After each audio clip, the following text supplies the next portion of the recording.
అందరికీ ఎలా ఉన్నారు అందరూ? సో ఈరోజు మా అమ్మ అయితే 4 రకాల పిండి వంటలు చేసింది. సో నన్ను టేస్ట్ చూడమంది. ఇదైతే గజ్జికాయ అనమాట. ఆల్రెడీ తిన్నాను అనమాట గజ్జికాయ. సో ఈ గజ్జికాయ అయితే చాలా బాగుంది, లోపల తోపు అయితే చాలా బాగుంది. సో దీంట్లో ఒక 5-6 రకాలు అయితే వేసింది మా మమ్మీ.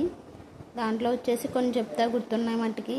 ఎండు కొబ్బరి, జీడిపప్పు, శనగపప్పు, నువ్వుపప్పు, వేరుశనగకాయ గుళ్ళు, రవ్వ వేసి చాలా బాగా అయితే చేసింది. తోపు అయితే నిజంగా చాలా బాగుంది. లోపలిది చూసారా, జీడిపప్పు ముక్కలు, పలుకులు.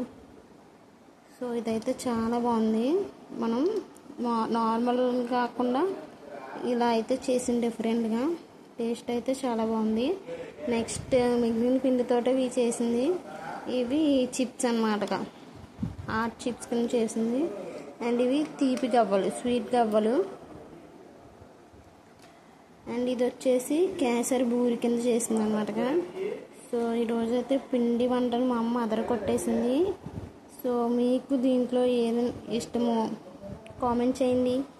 సో మీకు నచ్చితే లైక్, షేర్, సబ్స్క్రైబ్ చేసుకోండి ప్లీజ్. Thank you.